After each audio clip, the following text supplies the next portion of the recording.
तो ये जो सरकार जिसे आप कह रहे हैं वो सरकार नहीं है, वो एक नाग कंपनी है, नरेंद्र अमित गौतम अडानी कंपनी। 4.5 लाख करोड़ रुपए उन्होंने गौतम अडानी का एनपीए करवा दिया है। 2002 में क्या किया उन्होंने गुजरात में? नरबख्शी बने ना, कुछ सज़ा हुई? हज़ारों लोगों को, बेगुनाह लोगों को मौत की नींद सुला दिया, कुछ सज़ा हुई? लोया साहब मारे गए, जज साहब, हिरेन पंड्या गृह मंत्री मारे गए, कुछ हुआ? दिल्ली में क्या हुआ? वो कपिल मिश्रा जो विधानसभा में खड़ा होकर आपकी तरफ से वो लड़की के संबंधों की व्याख्या करता था विधानसभा के अंदर, इस नरेंद्र मोदी को ऑन रिकॉर्ड बोला विधानसभा के अंदर, और उसी के साथ मिलते क्या बोल रहा था वो? गोली मारो गद्दारों को। नमस्कार, मैं गाज़ीपुर बॉर्डर पर इस वक्त मौजूद हूँ। चक्के जाम का आज दिन था। कई राज्यों में आपने देखा किस तरीके से किसानों को पुलिस ने डिटेन भी किया, उन पर लाठी भी मारी गई, मगर चक्का जाम का जो एक कारवां था ये लगातार चलता रहा। मेरे साथ कुछ लोग हैं, मैं ये आप देख सकते हैं किस भेष में है। मैं सबसे पहले आपका नाम जानना चाहूँगा। स्वामी हर्षानंद, संस्थापक योग दर्शन परमार्थिक ट्रस्ट जी। बहुत लंबे समय से बच्चों में, बंदियों में काम कर रहा हूँ। मेरा सपना है भारत की धरती पे एक स्वस्थ बालक को आकार देना। अच्छा। और तिहाड़ जेल में मेरे पास 3 बैरक है, 2, 5, 7। मेरा एक प्रोग्राम चलता है अपराध से अध्यात्म की ओर। अच्छा, आपका तिहाड़ जेल में प्रोग्राम। हर्षानंद जी, जिस तरीके से आज चक्का जाम किया गया, लग रहा है सरकार पर कुछ असर पड़ेगा? देखिए मैं आप लोगों से निवेदन करना चाहता हूँ। एक ज़माना था जब हम लोग गलती करते थे तो गोदी मीडिया उसको रिपेयरिंग करता था। अब वो जो गलती कर रहा है उस पर आपके कंधों पर ज़्यादा बोझ है कि आप उसको ठीक करके दुनिया को दिखाएं। तो ये जो सरकार जिसे आप कह रहे हैं वो सरकार नहीं है, वो एक नाग कंपनी है, नरेंद्र अमित गौतम अडानी कंपनी। 4.5 लाख करोड़ रुपए उन्होंने गौतम अडानी का एनपीए करवा दिया है। 4.5 लाख करोड़। सुन रहे हैं आप मेरी भाषा की? नहीं, ना खाऊंगा ना खाने दूंगा। कितना अच्छा नारा था, सबका साथ, सबका विकास, सबका विश्वास, कहाँ खो गया? अंतर्राष्ट्रीय सीमा बना दी हमने यहाँ पे। नारा तो किसानों के लिए भी था, फिर किसानों का ये हाल। सब आ गए ना, वही तो कह रहा हूँ, हमने अंतर्राष्ट्रीय सीमा बना दिया। और किसके लिए? उसके लिए जिसको हम कहते हैं अन्नदाता है। भारत की आत्मा कहाँ रहती है? गाँव में। बात जरा ध्यान से सुनिएगा।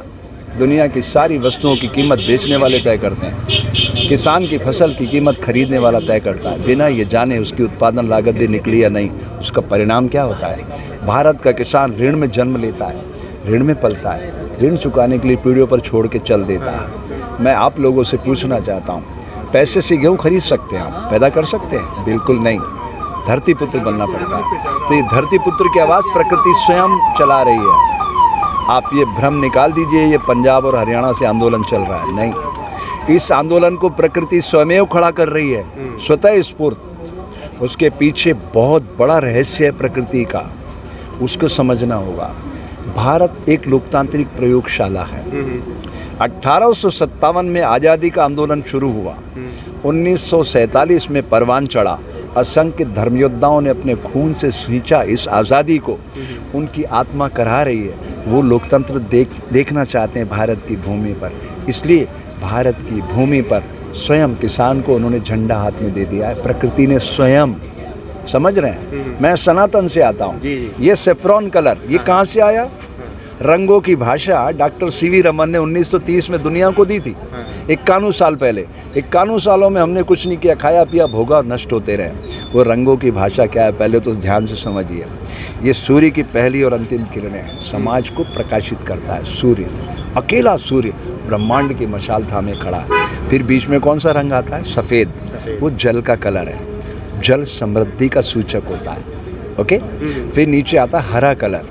हरा कलर कैसे बनता है? नीला और पीला जब मिलते हैं आइसोलेटेड होकर तो हरा कलर बनता है। तो जब वनस्पतियाँ हरित चादर ओढ़ती है तो समृद्धि को अपने जीवन में उतारती है, तो हम खुशी के गीत गाते हैं। और फिर बीच में ये जो नीला कलर आपने पट्टा पहन रखा है, ये आकाश का कलर है। उसमें 24 तीलियाँ समय के प्रवाह को बताती है। समय से मूल्यवान कुछ नहीं है। समय के पहिए को पीछे खींच के कोई नहीं ले जा सकता। आदि मानव बैलगाड़ी पे चलता था, उसका बैरिंग बैलगाड़ी पर टिका हुआ था। आज का मानव ड्रोन पे चढ़ रहा है।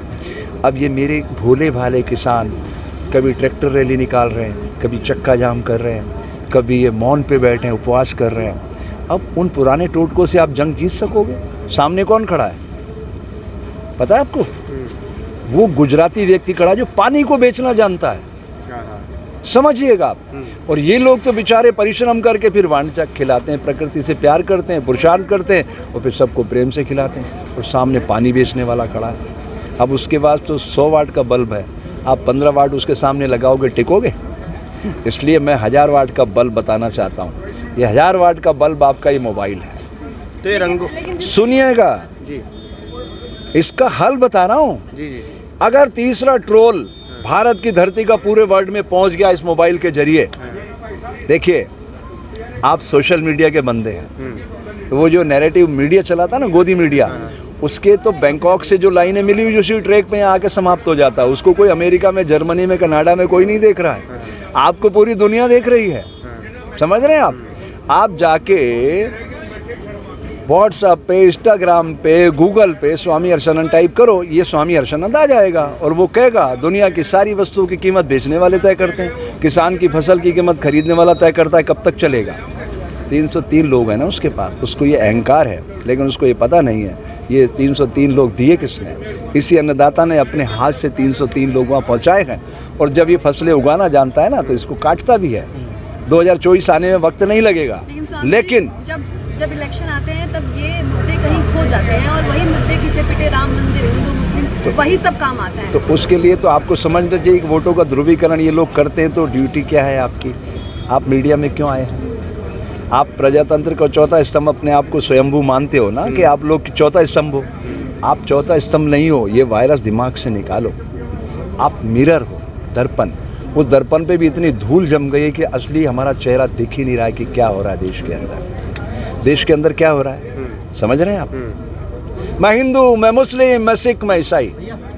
अरे दुनिया ग्लोबल विलेज बन चुकी है भाई। अब दुनिया में सिर्फ 2 जातियां, male and female, that's all. ये मंदिर, मस्जिद, गिरजा, गुरुद्वारे मानव सभ्यता के लिए बनाए गए थे।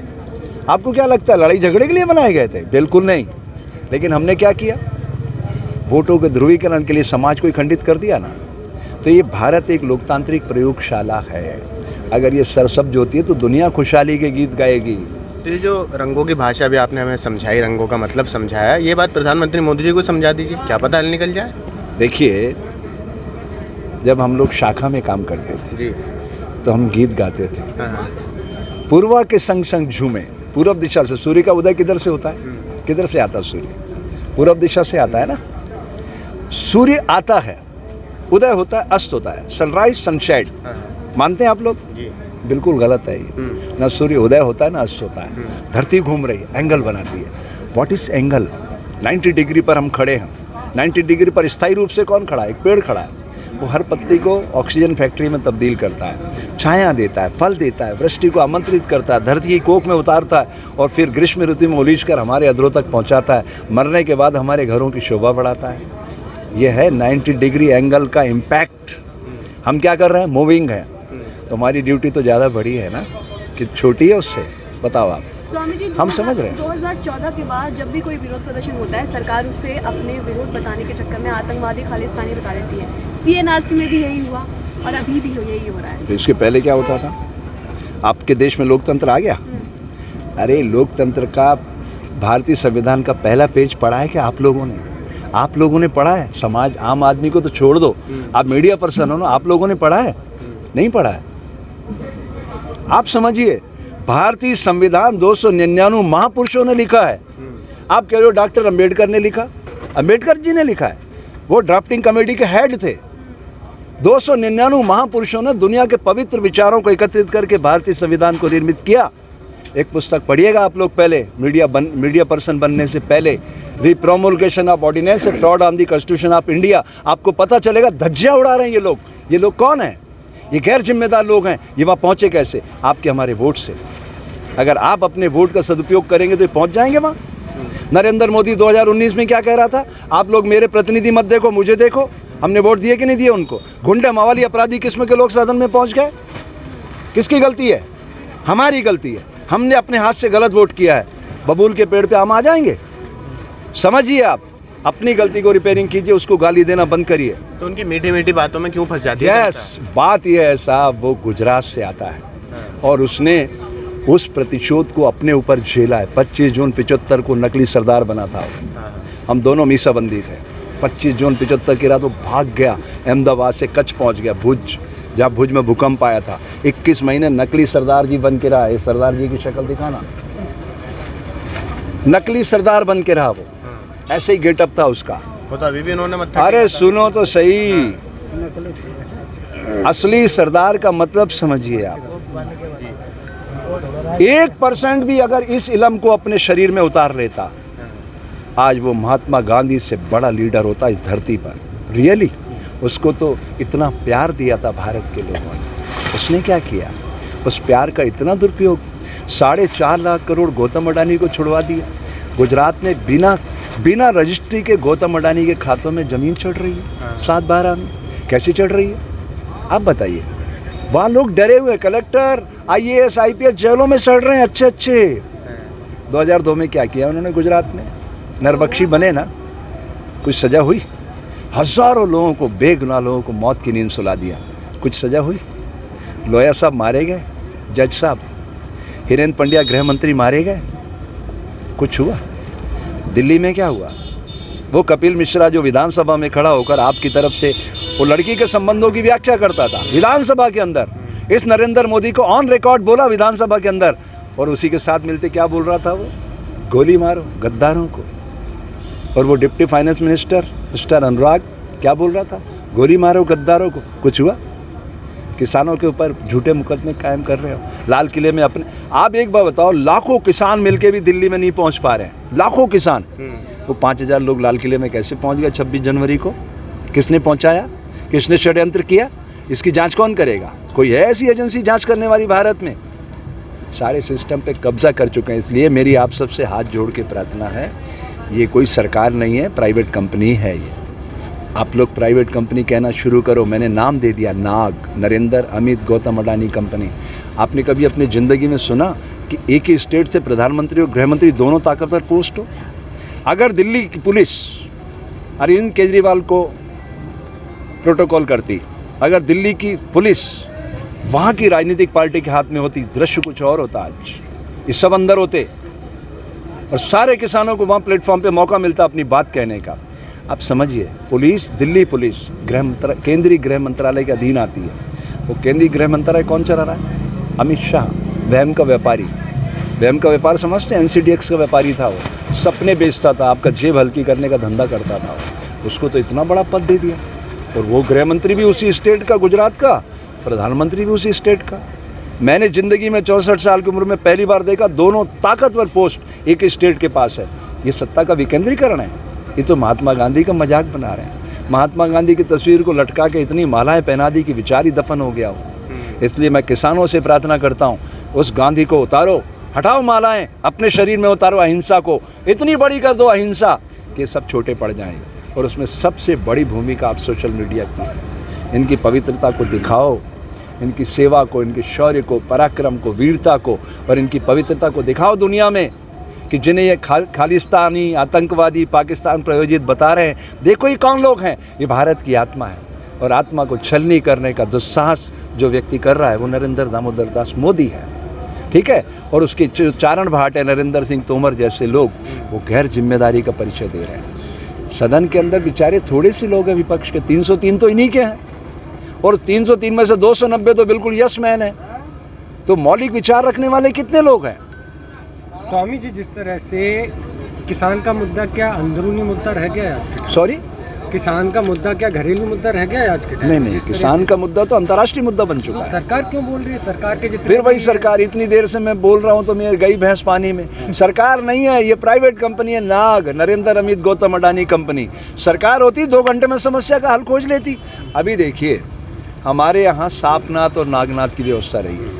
कांग्रेस के प्रतिशोध से इसका जन्म हुआ है। कांग्रेस में रहने वाला केशव बलीराम हेडगेवार 1925 में RSS की स्थापना करता है। एक सपना देखता है, एक दिन आएगा मैं इसको नेस्तनाबूद कर दूंगा। उसको मौका मिला 2014 में। उसके पहले तो वो अलायंस के साथ चलते रहे, तो कुछ नहीं कर सकते थे। पहली बार इनको इंडिपेंडेंट इतना मेजॉरिटी मिल गई कि कुछ भी कर सकते थे। तो इन्होंने क्या किया, आपको पता नहीं है? थोड़ा दिमाग की खिड़कियां दरवाजे खोलो। नोटबंदी, विदेशों से काला धन आएगा, 15 लाख मेरे खाते में आएंगे। काली इतनी नहीं थी कहानी, समझिए आप लोग। कहानी इतनी होती तो बात समझ में आ जाती। 15 लाख मुझे मिले, आप लोगों में से किसी को 15 लाख मिले हैं क्या? कहानी यहाँ तक ख़त्म नहीं होती। वो महात्मा गांधी का जो फोटो है ना, वहाँ से हटना था और इस देश के महान नायक नरेंद्र मोदी का फोटो उस पर लगना था। ये कहानी थी नोटबंदी में, समझ रहे हैं आप? ये कहानी थी। इस कहानी पे कभी फोकस किया गया? आप लोगों में हिम्मत है कि सब दिखा दोगे? नहीं दिखा पाओगे, समझिए आप, क्योंकि आप भी डिटेन कर दिए जाओगे उसकी तरह। क्या नाम है उस लड़के का? मंजीत, धर्मेंद्र, ऐसे लोग जैसे आप भी बन जाओगे। तो हर आदमी जेल से डरता है। मैं तो जेलों में काम करता हूँ। ओके, नोटबंदी ने मुझे 15 लाख नहीं दिए, काला धन नहीं आया। फिर उसने कहा 2 करोड़ बच्चों को हर साल रोजगार मिलेगा। मिल गया। इसके लिए भी हैरानी होती है उसका। तो जिस तरह से हम सचिन को क्रिकेट का जो भगवान मानते थे लोग, आज वो सरकार के पक्ष में बोलने लगा है। और जिस तरह किसानों को जिस तरह बता रहे हैं हमारा घर का मामला है, हम घर में सॉल्व करेंगे। जितने भी लोग इस सिस्टम का फ़ायदा उठाते हैं ना, वो सब चारण भाट हैं। जितने भी लोग हैं, आप समझिए, रियल लाइफ और रियल लाइफ के आदमी को समझिए आप। आज मैं आपसे बिल्कुल खुली वार्ता करना चाहता हूँ। आपके सामने अमिताभ बच्चन खड़ा, अरुणा राय खड़ी है। 2 चेहरे आपके सामने लाता हूँ मैं, अमिताभ बच्चन, अरुणा राय, एक ही नाम राशि है, आज से शुरू होते। एक रियल लाइफ का आदमी है, मदारी की चंग पे नाचता है, उसका नाम है अमिताभ बच्चन। 5, 10, 20 करोड़ जो भी उसकी रेट होगी, उसके बाद वो डायरेक्टर के कहने पे एक्टिंग करता है। आई एम राइट और रॉन्ग? अरुणा राय का नाम सुना आपने? नहीं सुना है। बताता हूँ कौन है। 1968 में IAS थी, 75 में नौकरी छोड़ दी। देवडुंगरी राजस्थान में एक छोटा सा किसान संगठन बनाया, किसान मजदूर शक्ति संगठन। घास फूस की टापरी बनाई, 30 साल संघर्ष किया, 68 मुकदमे झेले। 2005 में आपको सूचना अधिकार के तहत लोकतंत्र का मालिक बनाया। अगर दोनों मेरे सामने खड़े हों, अमिताभ बच्चन और अरुणा राय, मैं अमिताभ बच्चन की तरफ नज़र उठा के भी नहीं देखूंगा। एक नौटंकी वाले को मैं क्यों देखूं? लेकिन अरुणा राय के पैर धो के पीऊँगा। क्यों? क्योंकि उसने मुझे जनतंत्र का मालिक बनाया। इसलिए आप सबको उसने जनतंत्र का मालिक बनाया। उस संविधान की ताकत को हमें पढ़ना सीखना होगा। संविधान की ताकत 1901 मुझे मौलिक अधिकार देती है। वाल्तेयर कहता है, हो सकता है मैं आपके विचारों से सहमत न हूँ, लेकिन आपके विचार की अभिव्यक्ति की आज़ादी की मैं रक्षा करूँगा। यह है भारतीय संविधान। इसको पढ़ने की ज़रूरत है। और ये क्या कर रहे हैं? इनके हिसाब से नहीं चलोगे तो क्या करेंगे? अंतर्राष्ट्रीय सीमा बना देंगे। ये पाकिस्तान और चाइना है, ये संघर्ष चल रहा है, युद्ध चल रहा है क्या? सारे स्टैंड गन वाले लाके खड़े कर दिए यहाँ पे, पैरामिलिट्री फोर्स लगा दी यहाँ पे। किसानों को कुचलने की कोशिश कर रहे हैं, उसको जिसके बल पे हम इस धरती पे खड़े हैं, जिसका ऋण चुकाने का हमारे पास कोई माध्यम नहीं है, ये ऋण चुकाएंगे हम? तो ये लोकतंत्र है। इससे आप लोकतंत्र कहते हैं? जो ये किलेबंदी की गई है, इससे क्या लग रहा है किसानों को? इससे सारी दुनिया में भारत की थू-थू हो रही है कि हमने कितनी मेहनत करके भारत को लोकतांत्रिक देश में बदलने के लिए सहयोग किया था। 2013 में हाउस ऑफ कॉमन्स में, यूके में, यूनाइटेड किंगडम में 8 सांसद खड़े हुए। लोगों ने कहा साहब मंदिरों में करोड़ों रुपए निकल रहा है, अब हमें मदद बंद कर देना चाहिए। उन्होंने कहा नहीं साहब, हम देख के आए हैं, गुजरात में, राजस्थान में, उड़ीसा में, बिहार में, मध्य प्रदेश में भूखे मर रहे हैं लोग, तन पे कपड़ा नहीं है, आप कह रहे हो मदद बंद कर देना चाहिए। कौन बोल रहे थे 2013 में? यूके, जो हमारे पहले शासक रहे हैं, 1947 में चले गए। समझिए 66 साल बाद उनकी भावना हमें मदद कर रहे हैं। 66 साल बाद। आप कभी RTI का इस्तेमाल करो, पूछो WHO ने आपको कितना दिया है, IMF ने आपको कितना दिया है। 1947 में देश आज़ाद हुआ, 2014 तक मेरे ऊपर कर्ज 55,000 था भारत सरकार की तरफ से। मेरे पर मतलब रामनाथ कोविंद से लेके भिखारी तक, हर व्यक्ति पर, प्रत्येक नागरिक के हिसाब से 55,000 कर्ज था वर्ल्ड बैंक का, IMF का। आज 1,10,000 है मेरे ऊपर कर्ज। रामनाथ कोविंद पे 1,10,000 का है, भिखारी पे 1,10,000 का है। इन 6.5 सालों में डबल कर्ज हो गया। उसने क्या कहा था, मैं आपकी किसानों की आमदनी दुगनी कर दूंगा। आमदनी तो दुगनी नहीं हुई, मेरे ऊपर कर्जा दुगना जरूर हो गया। तो बात समझने की वो क्या कहता है उसको समझना पड़ेगा। और रियल लाइफ का आदमी है, एक्टर है वो। तो परेश रावल से 2 साल ट्रेनिंग ली है उसने, तो एक्टिंग करेगा, बेहतरीन एक्टिंग।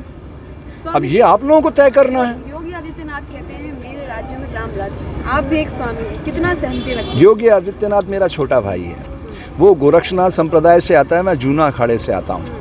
मैं भाई योगी आदित्यनाथ जी से कहना चाहता हूँ कि देखो भाई, हम भीतर की चेतना के लिए साधु बने हैं, किसान बाहर की चेतना ला रहा है, भारत में लोकतंत्र को लाना चाह रहा है। तरीके उसके पुराने हैं, फिर भी मैं उनका नैतिक समर्थन करता हूँ, लेकिन मैं उसको अपडेट करूँगा। इसलिए मैं हर दिन किसानों में आता हूँ, उनकी गलतियों को सुधार के फिर मैं नए बच्चों को सिखाऊँगा कि मूवमेंट कैसे लड़ना चाहिए, इसलिए मैं आ रहा हूँ। इनका लड़ाई बहुत छोटी सी है, मिनिमम सपोर्ट प्राइस। मेरी लड़ाई बहुत बड़ी है, भारत में सच्चे लोकतंत्र को उदय करना, अभ्युदय करना।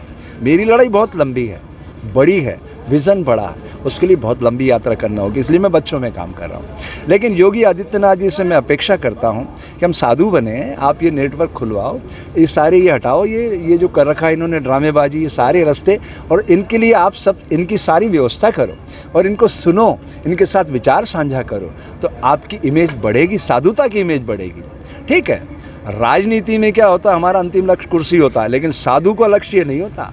साधु का लक्ष्य होता है समाज की सोई चेतना को जागृत करना, ये अंतिम लक्ष्य होता है। हमें कुर्सियों से कोई लोभ लालच नहीं है, हमारा उद्देश्य है देश के जन जन के भीतर सुप्त विवेकानंद को जगाना, विवेकानंद बनाना, ताकि दुनिया खुशहाल बन सके। तो योगी आदित्यनाथ भी इसी भावना से राजनीति में आए होंगे, और अगर आए हैं तो उनको इस दिशा में आगे बढ़ना चाहिए।